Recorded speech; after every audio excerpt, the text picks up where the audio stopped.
Questão 11. Leia atentamente o texto a seguir.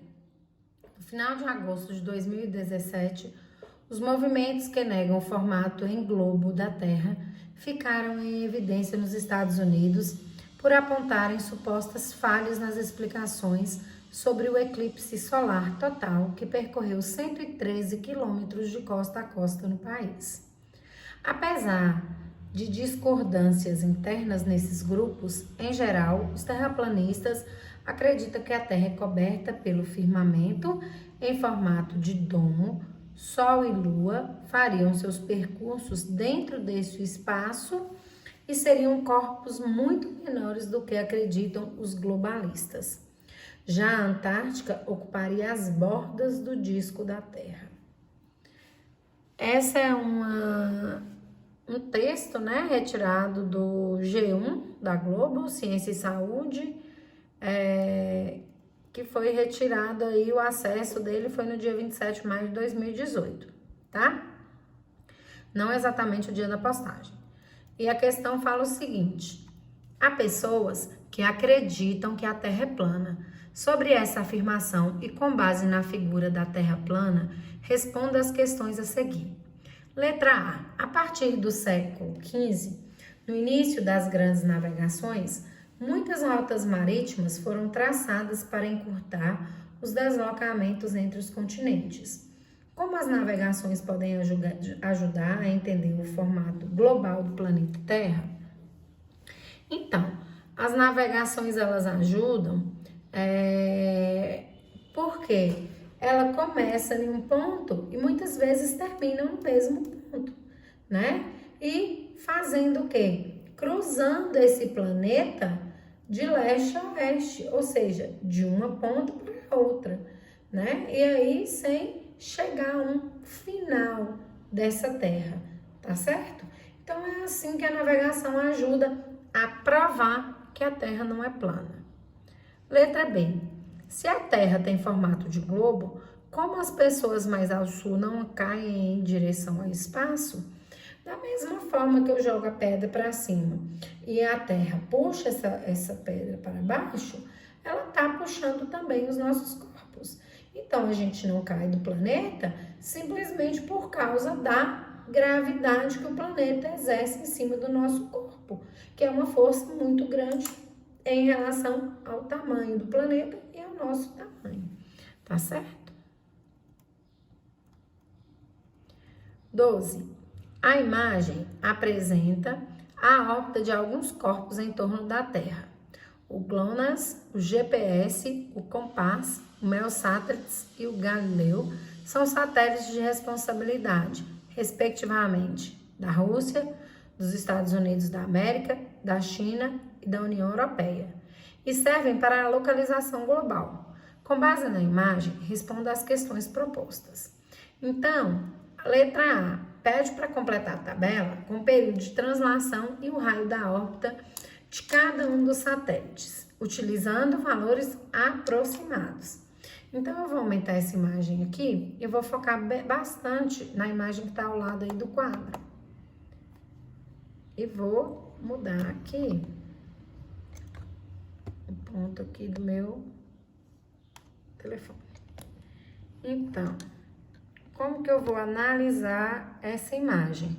Eu vou primeiro identificar aqui, os satélites, O COMPASS, o GLONASS, o Galileu e o GPS.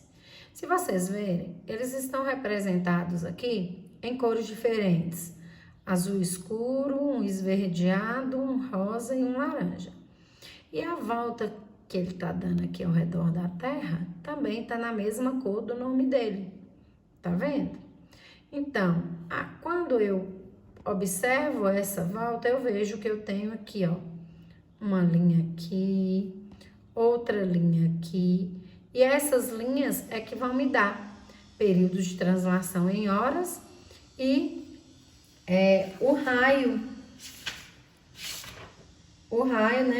da órbita desses satélites.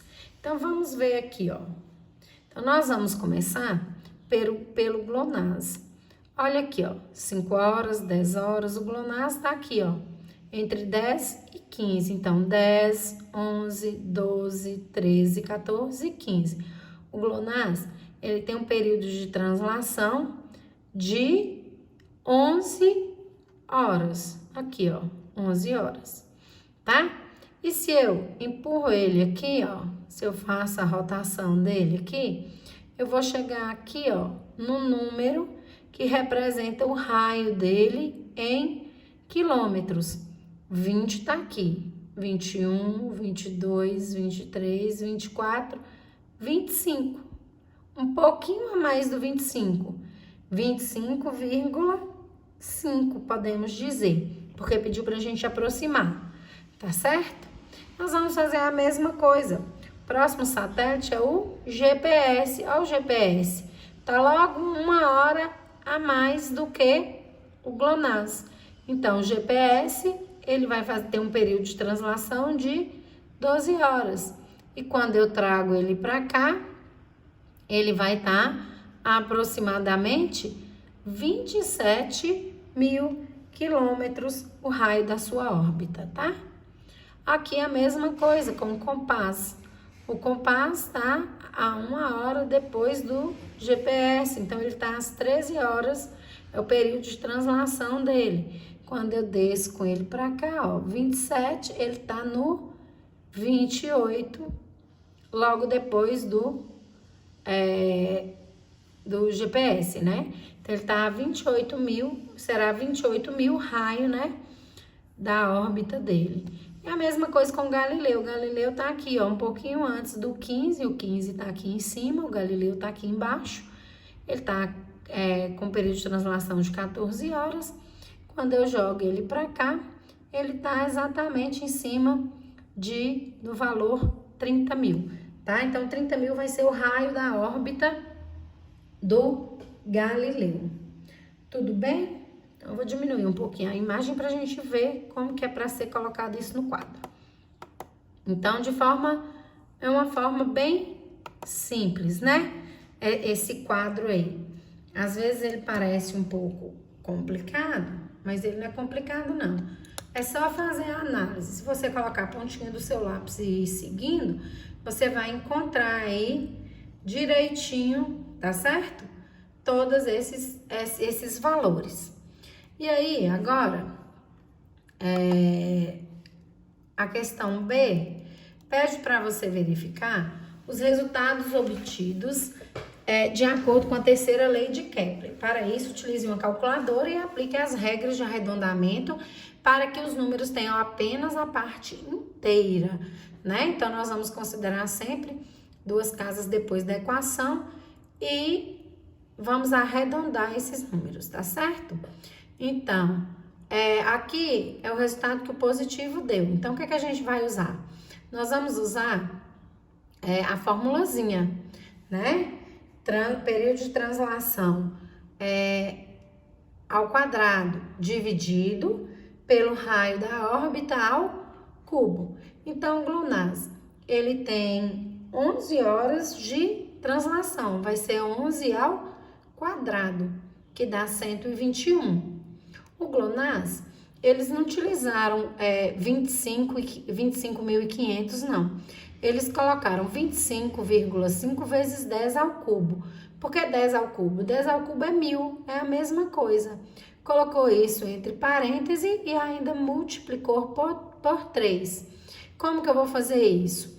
Eu vou pegar 25,5, multiplicar por 25,5 e por 25,5 e vou achar 16.581 vezes 10, que vai virar uma constante. E aí eu multiplico 3 também vezes 3. 3 vezes 3, né? Vai dar 3 vezes 3 aqui, vai dar 9. Tá certo? Tudo bem? Aí, o que eu vou fazer? Eu vou dividir 121 dividido por 16.581, né? Vai dar 7.298 vezes 10, a constante, só que agora é elevado a menos 12, tá vendo? E se eu, aliás, A elevado a 12. Se eu fizer agora essa simplificação, vai dar 7 vezes 10 elevado a menos 12. Tudo bem? E aqui eu tenho o compás, a continha do GPS, né? Tem 2 continhas do GPS, tá faltando um de um. Na verdade, é clonar GPS, compás e Galileu. Aqui ficou faltando do Galileu, uma dessas é do Galileu. Qual que é a do Galileu? A do Galileu é a última aí, ó, é essa daqui, ó. Aqui tá escrito errado, tá escrito GPS, mas aqui teria que ser Galileu, tá? Porque, ó, pra você ver, o tempo aqui de translação é o tempo do Galileu, que é 14 horas, né? E o período de raio da órbita e a média do raio da órbita é também o do Galileu. 30.000. 30 vezes 10 elevado a 3 dá 30.000. Certo? Dá para fazer por aqui? Se alguém tiver alguma dúvida, é só mandar uma mensagem para mim. Tudo bem? Então, vamos para a questão 13. Leia o texto a seguir para resolver as questões propostas. Então, o objetivo da prova de lançamento do disco é lançar um disco de metal a maior distância possível, superando os demais competidores. O lançamento é feito de dentro de um círculo de 2,5 metros de diâmetro no chão, circundado por um anteparo de concreto de 2 centímetros de altura. A zona de lançamento. O atleta deve segurar o disco plano contra os dedos da mão e o antebraço do lado do lançamento, girar sobre si mesmo rapidamente e lançar o disco ao ar, estendendo o braço. O disco precisa aterrissar dentro de uma área marcada e o atleta não pode deixar o círculo antes do disco cair. Além disso, deve sempre sair pela metade traseira do círculo. Então, faça uma analogia entre o movimento do atleta durante o lançamento do disco e a órbita de um planeta em relação ao Sol. Então, a gente pode pensar nesse atleta e a gente pode pensar no experimento que vocês fizeram, né? Então, no caso do experimento de vocês, um fio, né, uma linha, o que vocês utilizaram, prendia a sua mão ao círculo. Nesse caso, o fio é o braço do atleta, né? Então, você girava só a sua mão. O atleta tem que girar o corpo inteiro. Então, o que acontece? O disco, como o círculo da sua experiência, a bola, né? A esfera da sua experiência, estavam presos a você e ao atleta, não é verdade? O disco preso ao atleta por conta do braço e no experimento de vocês por causa de um fio. Tanto o disco quanto a circunferência que vocês utilizaram no experimento fizeram uma rotação ao redor do corpo de vocês, não é verdade? Então, é a mesma coisa que os planetas fazem ao redor do Sol, fazem uma rotação, né? Na verdade, uma translação. E aí, quem segura os astros fazendo essa translação é a força gravitacional da estrela, do Sol. Quem segura o disco perto do atleta é o antebraço dele, que seria comparativo a essa força da gravidade, tá? Então, quando o atleta solta o disco, esse disco para de fazer rotação. Ele começa a seguir uma linha reta. Foi o mesmo que nós falamos lá naquela questão lá atrás, que pergunta se a gravidade terminasse abruptamente, o que aconteceria com o planeta? Ele pararia de fazer a translação e ele passaria a ter uma trajetória reta, tá? Então, a partir do momento que não houver gravidade, os planetas eles vão parar de girar ao redor do Sol. Eles vão passar a ter uma trajetória reta, como o disco que o atleta solta. Como aconteceria se a linha que você tivesse lá no seu experimento tivesse quebrado a estrutura de circunferência que você colocou na ponta, ela passaria a ter uma trajetória reta ao invés de ficar circulando o seu corpo. Tudo bem, pessoal?